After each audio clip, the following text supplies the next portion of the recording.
a thriving fitness business and have the freedom to enjoy life at the fullest? Well, that is exactly what the Trainer Revenue Multiplier Show is going to give you. My name is Mathew Park. This is Jaime Filer. Hey guys. And we are here to serve.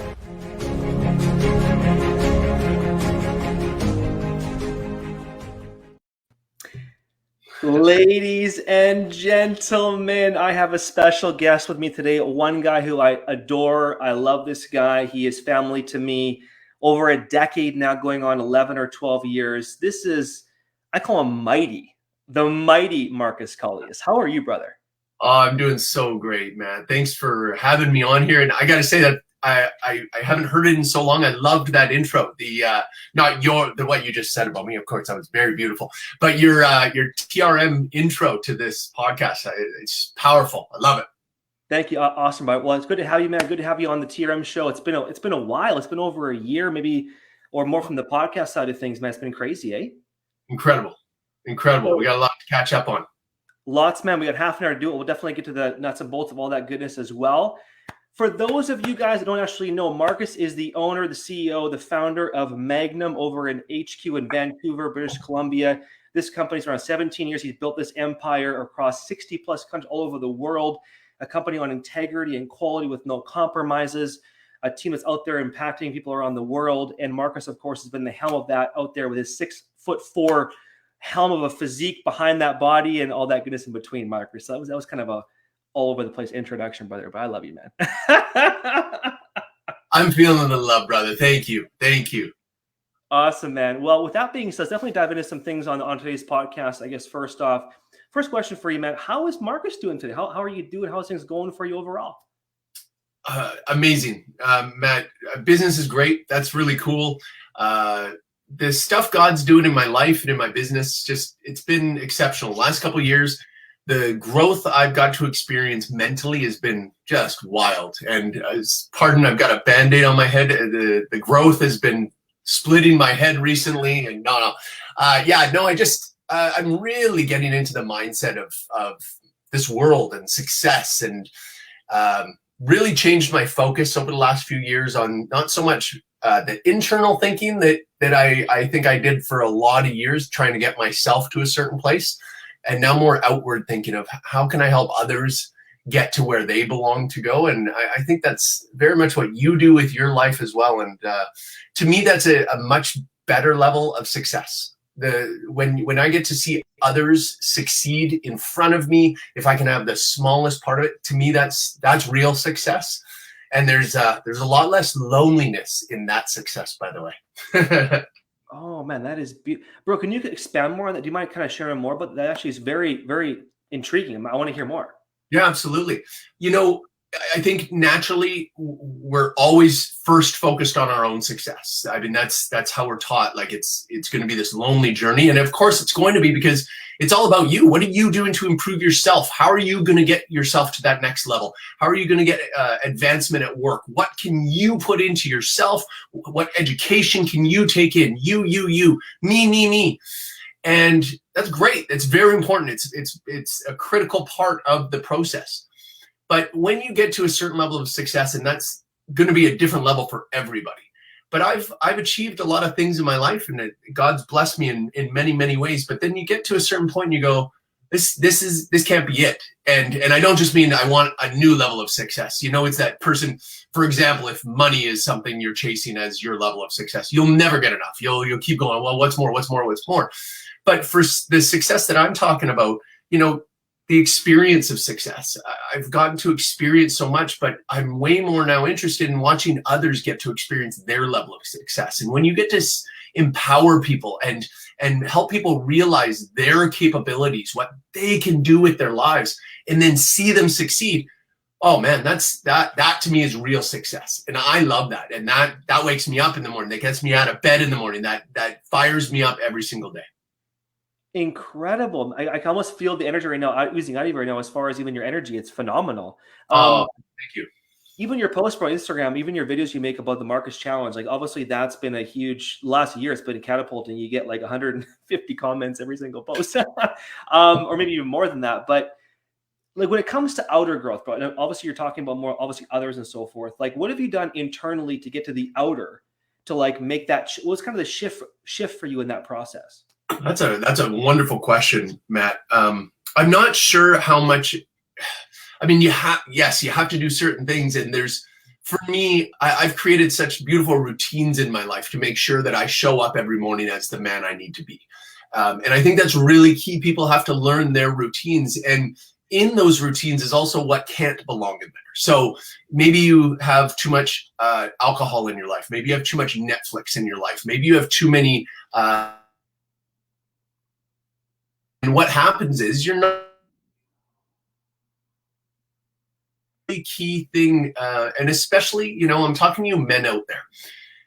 Men don't get enough attention these days on what you need to get out there, and what you have to arm yourself with to win out there. And so that's one of the key things that I really go into. Of course, I'm not against women. I love watching women succeed. I got 2 daughters of my own, so I'm very much a feminist.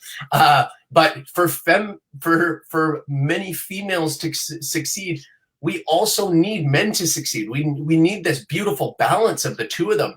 And men are the ones who I feel are a little bit overlooked these days. So just that getting yourself prepared every day to get out there. And then now the switch over to focusing on other people, empowering them, giving people the stuff that I got to learn over the last 25 years in business, and boiling it down to say, hey, you don't have to learn the way I did and how long it took me to learn.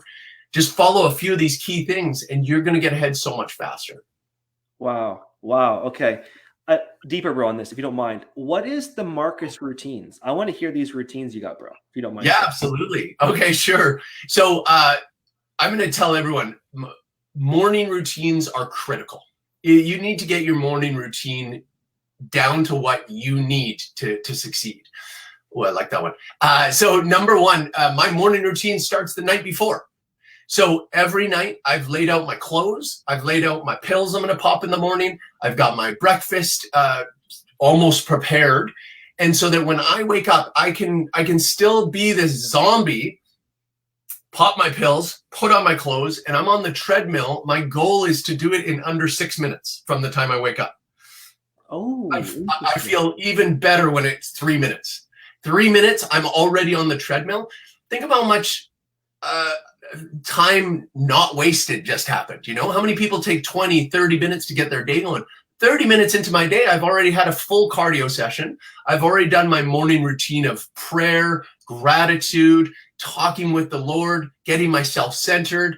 I've had a huge stretch, so my body is ready. I've got blood flowing. I've taken all the right pills. I've taken the right powders. And boom, I'm now ready to sprint for the whole day.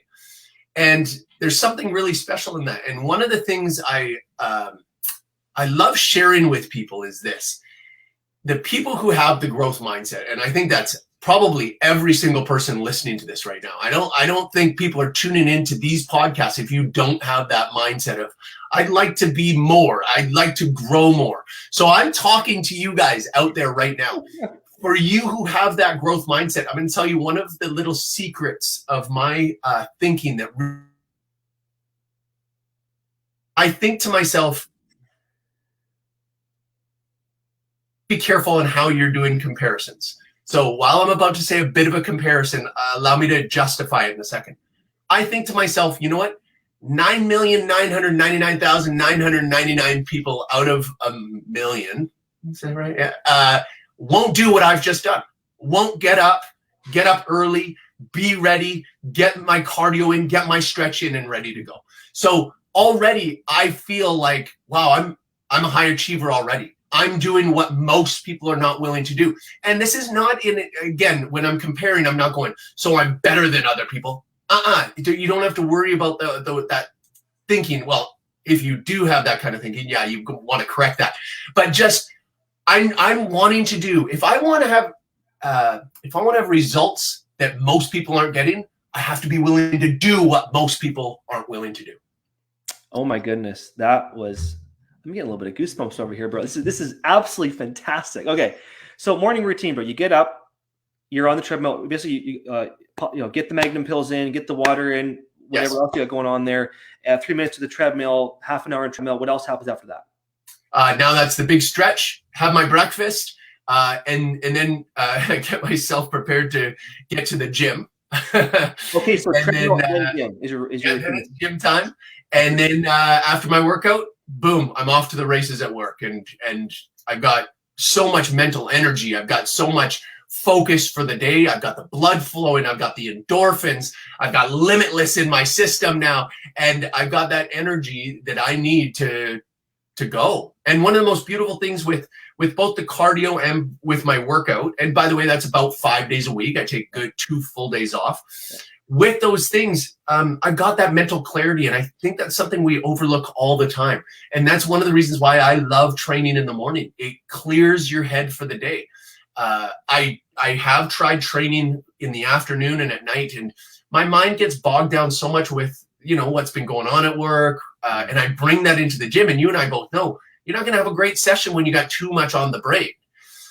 And so not only does it allow me to train with a clear mind, but then it also clears my mind for the day, because now I'm just in a better mental state.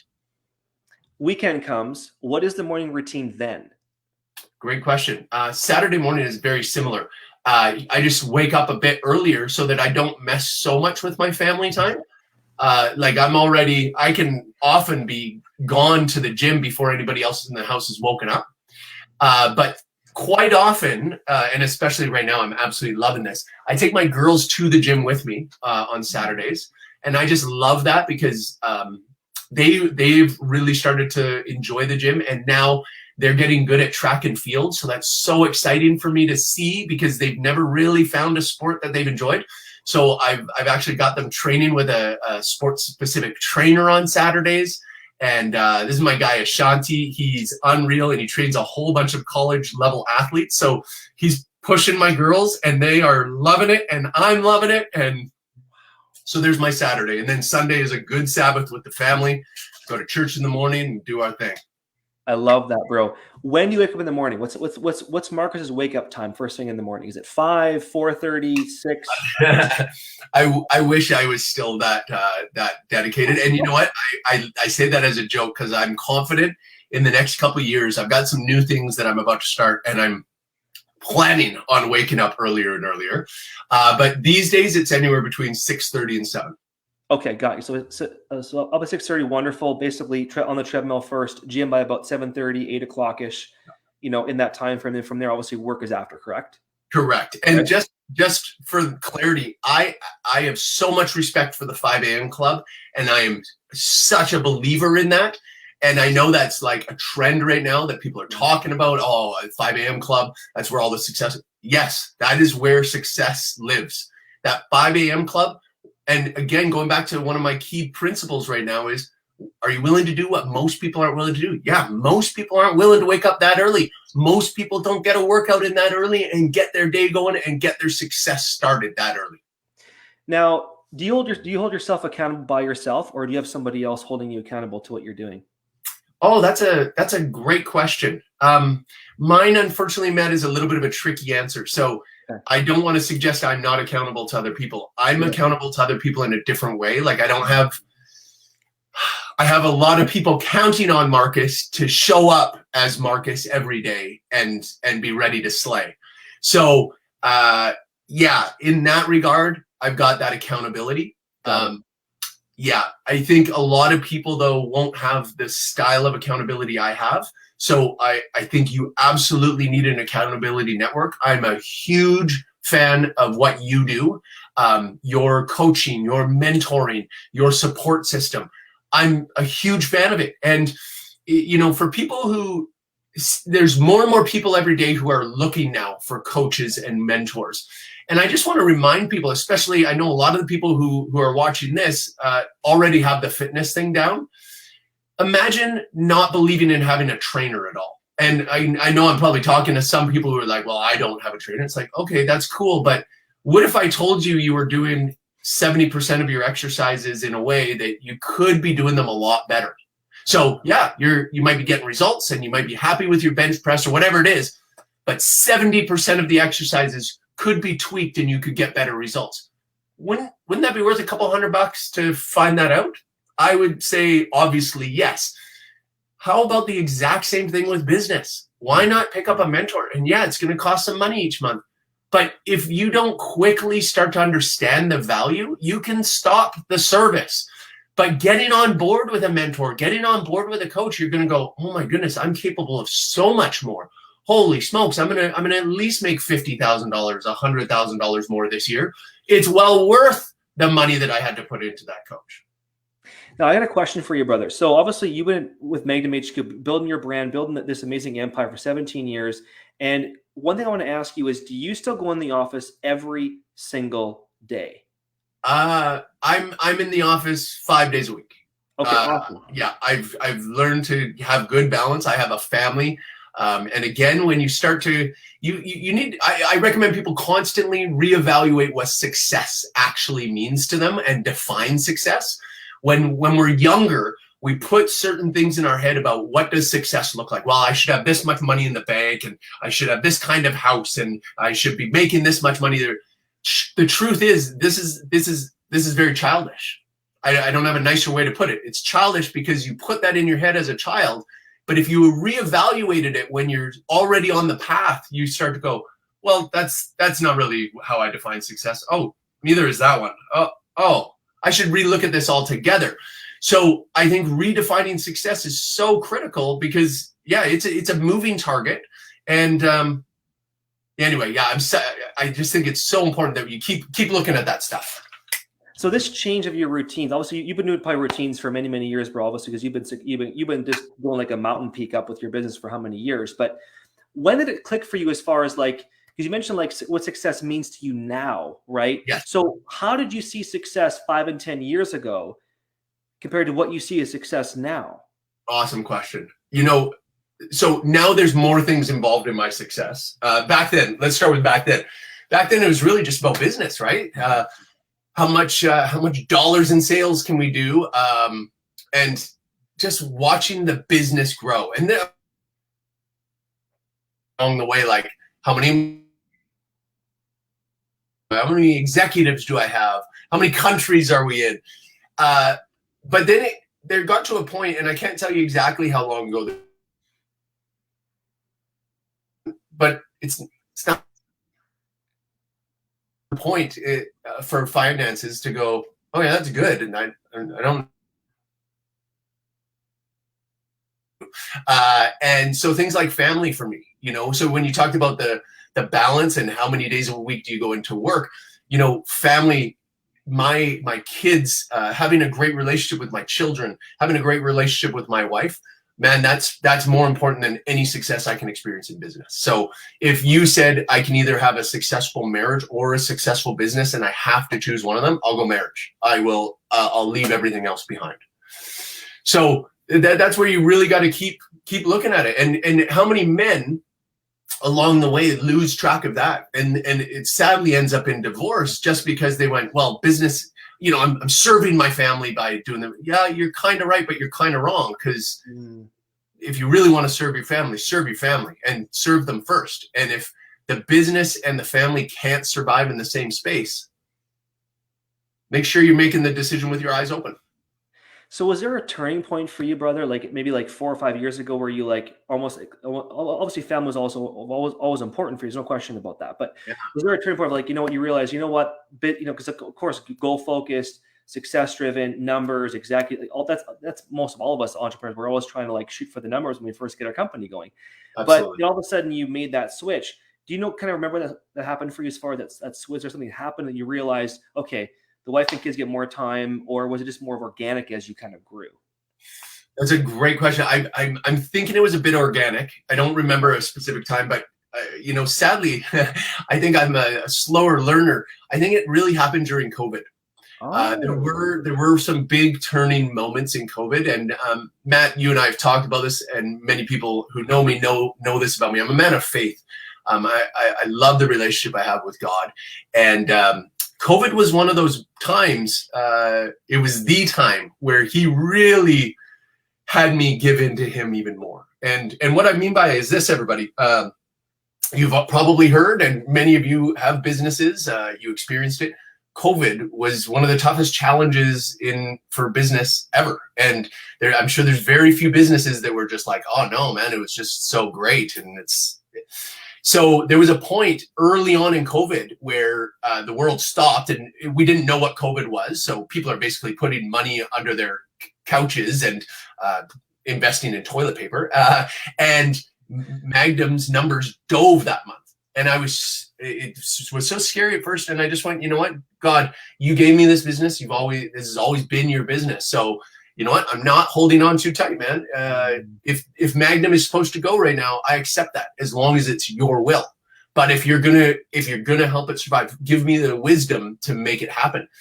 And I feel like that was really the turning point in business and in my life, where I think God just wanted to hear that and really feel that from me, because it was very honest. And all of a sudden, Magnum took off.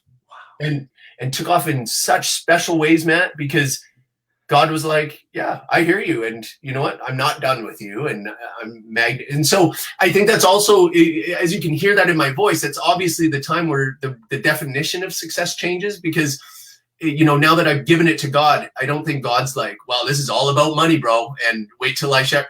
The truth is, you focus on the other stuff. And if you're doing what you're supposed to be doing, if you find your niche in what you're supposed to do and you love what you do, I promise you the money's going to come. Okay. Question for you, because obviously you've gone through so much growth and success in all your life. Definitely a question I'll ask you is this. Okay. So you've been the goal achiever, the goal focused, you know, like focusing on those numbers, right? So when you shift to family and probably more like impact and like, how did you see the numbers still climbing, brother? Like with that shift, kind of, I'm just kind of curious, because we always hear like the RAS in the brain, all those kind of things, like, you know, all those things about success and like focusing on the goal every day, which I know we know is important, but give us if you could give some content, if you don't mind, bro, for a second on that, if you don't mind. Yeah, absolutely. So now, instead of just always focusing on Marcus's success and Marcus, how hard do I have to push Marcus? I've really changed that focus to the people around me. I have an unbelievable team at Magnum, so much so that it allows me to take a step back. And I don't mean a huge step back from business, but more of, how about Marcus isn't the focus at the business, and really just empower them. It's such a beautiful thing. And look at that, how that is such a smooth transition to my definition of success, is that it's not so much what I can do now, it's what can you do? Well, hey, Onkar, my marketing man, you make that decision. What do you think should happen in this situation? And he makes the call, and I go, great, let's find out what happens. And that's so beautiful when he gets to succeed in that. So when you talk about Magnum still doing great, it's not on Marcus's back anymore. It's absolutely this incredible team. And I don't want to suggest like, well, for so many years it was only Marcus. No. But this team is like friggin' home run hitters. And I just have this incredible group of high achievers who push each other and who are so entrepreneurial together within Magnum, and they each own their own space in Magnum. And because of that, the growth has been exceptional, and nothing that I could have done on my own could compare with it. I see this really amazing shift, bro, in you. Almost like, you know, like you've always been a motivator, a pusher. Like, you know, you're one of those guys, you go on a table and like everywhere, the whole room is, you know, like on you, right? So, but I know it's a shift of like, you're like not stepping back, but you're letting things flow. Yeah. With the intention of like, it's all going to work the way we want it to work, guys. It's just believe together as a family here. Yeah. I feel that part of you, and because I've talked to you all the time, but like I've seen that shift in you, bro, the last couple of years. You know, it's kind of cool, actually. It's kind of neat to see that shift. Yeah. Thank you. You know, Matt, I think why a lot of men don't make the shift that I've made is because the ego can get in the way. And it's one thing I've worked very hard on, and God has worked hard in me to just absolutely remove the ego, remove pride. I'm telling you guys, pride, you got to check your pride. You got to check your pride at the door every day. You got to make sure your pride is not getting in the way. Pride is what will stop you from learning. Pride will absolutely stop you from succeeding in life. You can learn from anybody. And this whole checking my pride and checking the ego out, it allows me to go, I don't need any more of the accolades. You know, like I feel so blessed for the 20 years of accolades. And I think a lot of people fear that idea of, well, if I step out of the limelight, well, now, wait, don't you know how awesome I am? Wait, keep cheering for me. I don't need it. I'm so happy to go in the background and be like, here, cheer for these people. I want these people to feel that, the cheers for them. And I started to do it, and it was, it just felt so good. Like watching people cheer for these people. And the funny thing is, people don't forget who's with them. People don't forget who's behind them. And I still get these accolades, and I'm like, oh, no, guys, no. Like, I'm not being humble. It wasn't me. I'm just a pusher now. Like, these are the people. So you actually don't lose what you have the most fear of losing in that situation, but the watching these other people succeed and watching these people become that next level. We all know what that next level looks like. It's this person who just can't get past, I'm just an employee, I'm just a worker. But then they step up to here, and you're like, oh, how beautiful was that to watch you make that decision with confidence and go, I know this is going to work, and then put in the work to make sure it works. Because we have so much control over so much of that. And then watching them grow and go, I can't wait for the next decision. And I'm sitting behind them going, I can't wait for the next decision. It's a beautiful thing. And now they get to bring people under them and teach them the exact same way. No, you're not just a worker. Come on, step up. You're going to make some decisions, so I don't have to make those decisions, and I can make these decisions. And we all get to grow together. That's phenomenal. That is phenomenal, bro. Okay, so other question, we're in your team and so forth. How frequent do you actually have like your team meetings with your team? Like, do you have your meetings every week, every month? I'm just kind of curious. How do you lead those meetings or those team with your team? Oh, you know, I'll tell you what I do, but I'm going to tell you, I don't think I've got it figured out yet. We do what we call all hands meetings, and I bring the whole staff together. And I'd say on average, we do it 2.5 times a week. Okay. Because I love getting together and just reminding people how we are one unit. You know, so often we can all be doing our own work, and it doesn't take long for you to feel like you're in a silo. And that's not a good feeling. And especially when you're trying to have corporate culture. And Magnum's corporate culture is a key part of our success.